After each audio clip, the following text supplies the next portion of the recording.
Welcome to Lakshmi kitchen. Lakshmi kitchen या YouTube चॅनलमध्ये मी आज तुम्हाला मुरंबा कसा करतात तो दाखवणार आहे. त्याच्यासाठी लागणारं साहित्य, ही 2.5 किलो कैरी आहे. ही मी स्वच्छ धुतलेली आहे, कपड्याने पुसून घेतलेली आहे आणि ही अशी मी ती तासून घेणार आहे. नंतर ती किशणीवरती किसणार आहे. त्याच्यासाठी लागणार आहे गूळ. 2.5 किलो कैरीला मी 2 किलो गूळ घेतलेला आहे. 2 लिंबांचा रस, चवीसाठी मीठ, हे वेलची घेतलेली आहे, दालचिनी घेतलेली आहे आणि 10 ते 15 लवंगा घेतलेल्या आहेत. ही वेलची मी सोलून त्याचे दाणे फक्त त्याच्यात बनवते वेळी मुरंब्यात टाकणार आहे.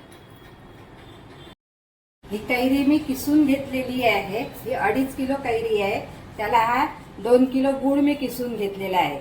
वेलचीचे हे दाणे काढलेले आहेत, ते नंतर घालणार आहे बनवते वेळी. आणि हा सगळ्यात शेवटी लास्टला हा लिंबूचा रस घालणार आहे, सगळं मुरंबा बनला की.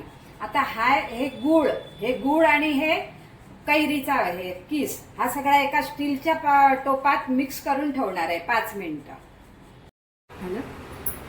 हा आंब्याचा किस आणि गूळ मिक्स करून मी 10 मिनिटं ठेवलेलं आहे. आणि आता हे बघा असं हे पातळ झालेलं आहे, गूळ विरघळलेलं आहे.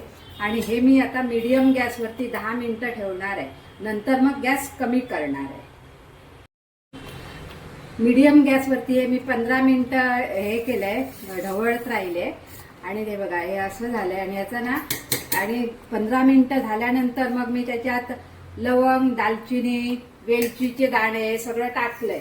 आणि कसं झालं, आणि बरोबर आहे मीठ घातलंय, आपल्या चवीनुसार घालायचं. गोड पदार्थाला जरा मीठ हे कमी लागतं. आणि पाक कसा झालाय, मुरंबा आपला कसा झालाय ओळखायचं हे बघा. अशी एक तार झाली ना की आपला मुरंबा झाला. अजून ह्याला 5 मिनिटं झाली पाहिजेत. आणि शेवटी नंतर मग मी याच्यात अर्धा जायफळ घालणार आहे किसून, आणि ह्या 2 लिंबांचा रस घालणार आहे की झाला मुरंबा तयार. ही रेसिपी जर आवडली असेल तर सबस्क्राईब करा, लाईक करा लक्ष्मी किचनला. तऱ्हेने हा मुरंबा छानपैकी तयार झालेला आहे. रूम टेम्परेचरलाच हा ठेवायचा आणि थंड झाला की नंतर मग बरणीत काचेच्या भरून ठेवायचा. आणि शक्यतो याला स्टीलचं भांडं वापरायचं, पितळेचं नाही की हिंदालियम नाही, अल्युमिनियम नाही.